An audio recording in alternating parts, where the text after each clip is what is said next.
Shalom, hari ini saya akan menyampaikan firman Tuhan buat kita mempraktekkan pengampunan dalam keluarga.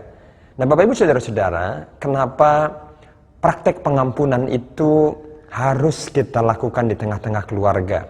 Saudara, kalau kita merenung sesaat saja, kalau kita melihat kenapa seseorang mengampuni, tentu ketika seseorang mengampuni, sebelumnya telah terjadi peristiwa-peristiwa yang paling tidak mengakibatkan luka hati, mengakibatkan kekecewaan, mengakibatkan kesalahpahaman, mengakibatkan kepahitan di hati seseorang. Bapak Ibu Saudara-saudara, dan tentu semakin sering kita bertemu dengan seseorang, peluang untuk kita melakukan apa yang saya sebut kekecewaan, mengecewakan orang lain, melukai orang lain, menyakiti orang lain, itu lebih mungkin terjadi pada saat kita sering bertemu dengan seseorang dibanding kita tidak pernah bertemu dengan orang tersebut. Dan kita tentu tahu bersama-sama bahwa persentase terbanyak kita menghabiskan waktu itu ada bersama keluarga. Maka bukan mustahil saudara, bahkan kerap sekali terjadi ada kekecewaan yang dirasakan, ada kesedihan yang dirasakan, ada salah paham yang terjadi di tengah-tengah keluarga. Suami bisa kecewa kepada istri bisa sakit hati kepada suami, bahkan anak-anak bisa kecewa kepada orang tua, atau orang tua kepada anak. Bahkan mungkin sesama anak, katakanlah abang dengan adiknya, kakak dengan adiknya, bisa terjadi perselisihan. Nah, karena itu saudara-saudara, kenapa praktek pengampunan ini harus selalu kita awali dan dilakukan terus-menerus di tengah keluarga. Mari kita akan lihat firman Tuhan. Matius pasal 6 ayat 12 berkata, "Dan ampunilah kami akan kesalahan kami, seperti kami juga mengampuni orang yang bersalah kepada kami." Bapak Ibu Saudara-saudara, kenapa kita harus mempraktekkan pengampunan? Tahukah saudara, ketika di dalam hidup ini kita tidak mau mempraktekkan pengampunan, saudara, maka apa yang terjadi? Yang terjadi bukan keuntungan kita, bukan keuntungan orang lain, bukan keuntungan kita yang sedang tersinggung atau sakit hati kepada orang lain, atau orang lain yang mengakibatkan kita tersinggung dan kecewa. Tapi satu-satunya yang akan mengambil keuntungan jika kita tidak mengampuni, jika ada seorang istri yang tidak mengampuni suaminya, jika ada seorang suami yang tidak mengampuni istrinya, jikalau ada seorang anak yang tidak mengampuni orang tuanya, jikalau ada orang tua yang tidak mengampuni anak-anaknya, atau ada di antara saudara yang tidak mengampuni temanmu satu pelayanan, atau ada di antara saudara yang tidak mengampuni temanmu satu pekerjaan, maka apa yang terjadi? Yang diuntungkan bukan dirimu, yang diuntungkan bukan orang lain, tetapi iblislah satu-satunya yang akan mengambil keuntungan.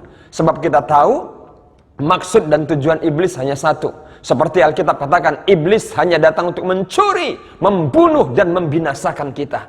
Kalau di dalam hidup kita tidak melepaskan pengampunan, maka kepahitan akan menguasai hati saudara, kebencian akan menguasai hati saudara, sehingga akibatnya saudara akan kehilangan damai sejahtera, kehilangan kebahagiaan. Maka orang yang tidak mengampuni tidak akan bisa mengalami kebahagiaan. Itu pasti. Nah, kalau kita lihat lebih jauh, saudara-saudara, Alkitab sendiri sangat konsen akan ini. 67 kali kata mengampuni muncul dalam Alkitab. Itu berarti Alkitab serius dengan hal ini.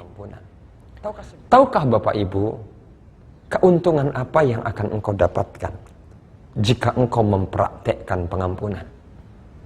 Tahukah engkau Bapak Ibu, jika engkau mempraktekkan pengampunan di tengah keluarga? Yang pertama,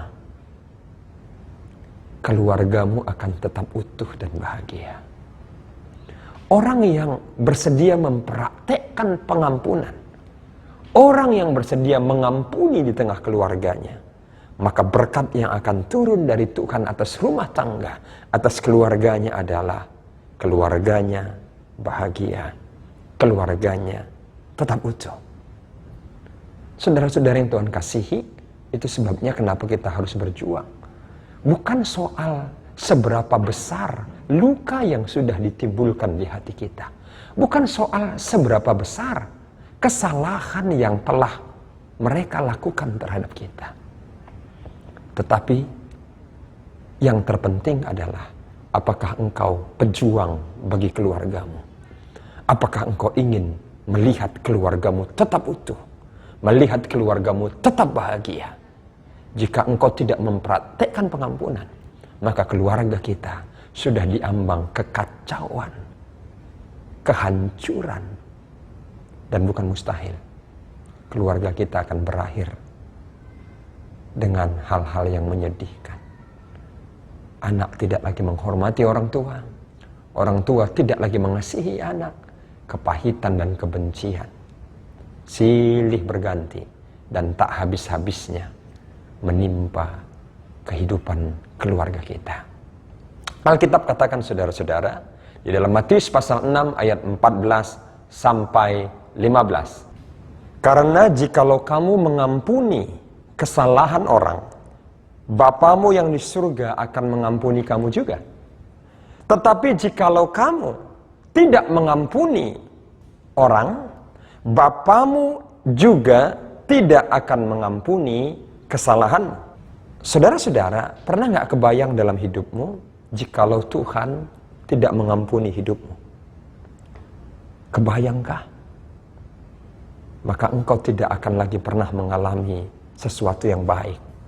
Engkau tidak akan pernah mengalami sesuatu kebahagiaan jikalau Tuhan tidak mengampuni hidup saudara. Maka di atas kebenaran firman Tuhan inilah kita bangun, sehingga kita bisa tetap kuat dan berkemenangan dalam segala keadaan. Saudara-saudara, yang berikutnya, berkat apakah yang kita dapatkan jika kita mempraktekkan pengampunan?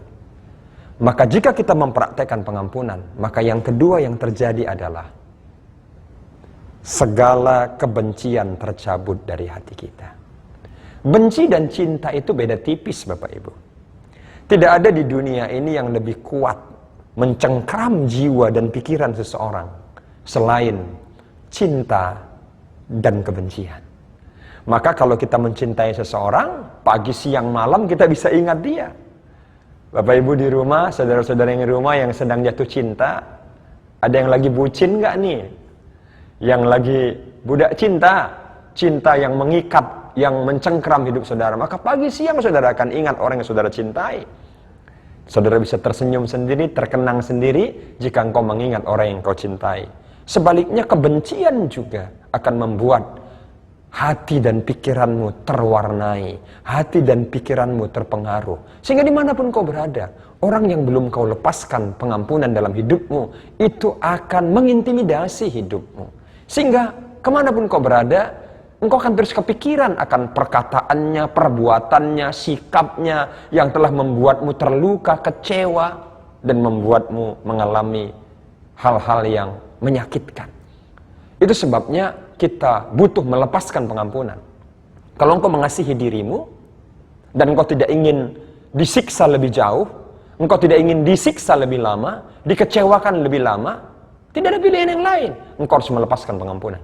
Sebab ketika engkau melepaskan pengampunan, maka Alkitab mencatat kebencian tercabut dari hati kita. Seperti firman Tuhan di dalam Efesus pasal 4 ayat 31 sampai 32 mencatat, segala kepahitan, kegeraman, kemarahan, pertikaian, dan fitnah hendaklah dibuang dari antara kamu. Demikian juga segala kejahatan. Tetapi hendaklah kamu ramah seorang terhadap yang lain, penuh kasih mesra dan saling mengampuni.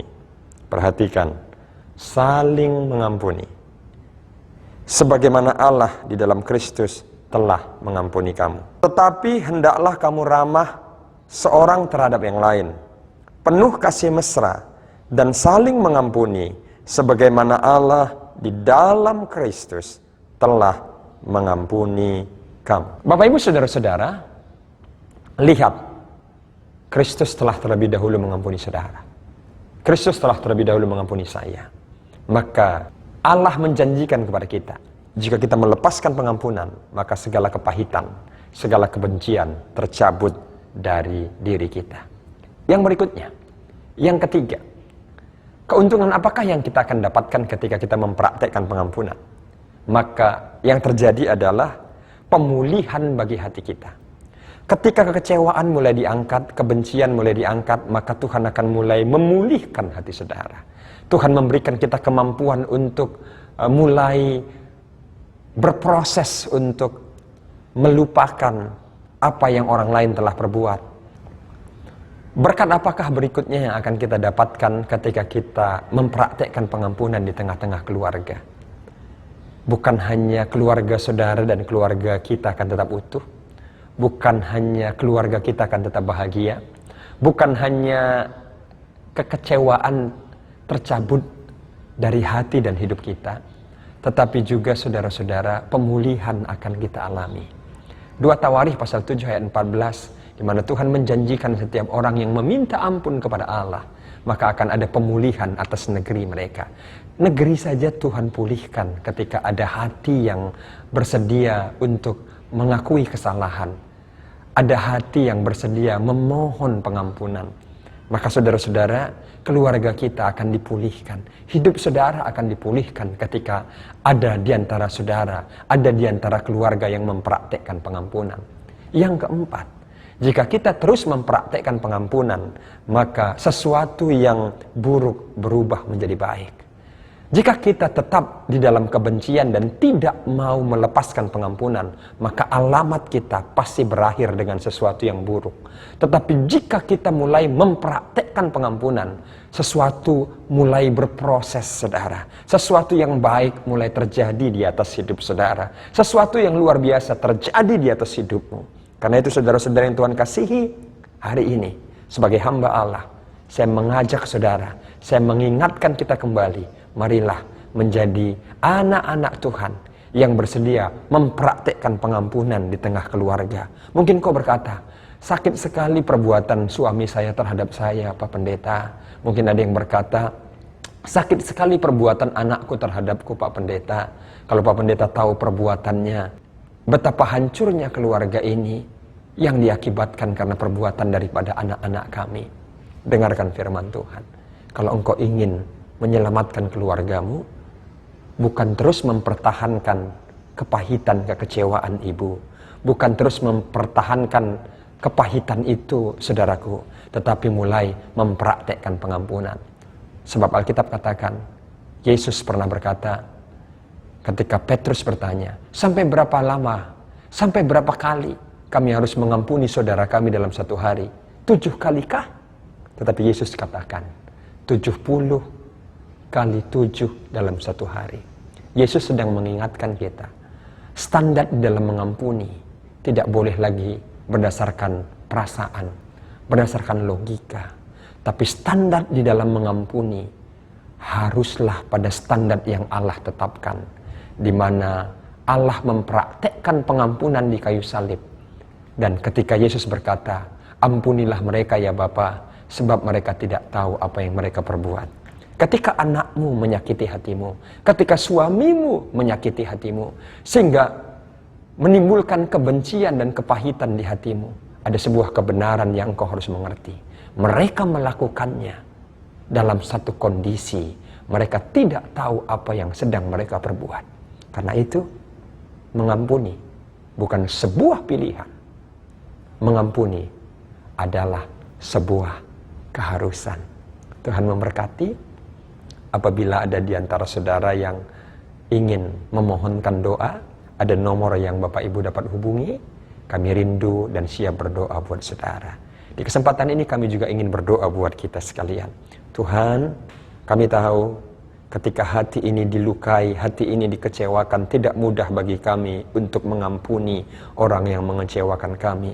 Tetapi hari ini suara kebenaran-Mu mengingatkan kami bahwa kami pun telah diampuni oleh Tuhan. Bahkan jika kami tidak mengampuni orang yang menyakiti hati kami, terlebih keluarga yang telah menyakiti hati kami, maka iblislah satu-satunya yang akan mengambil keuntungan atas sikap kami tersebut. Karena itu, hari ini kami mau melepaskan pengampunan kepada orang-orang yang menyakiti hati kami.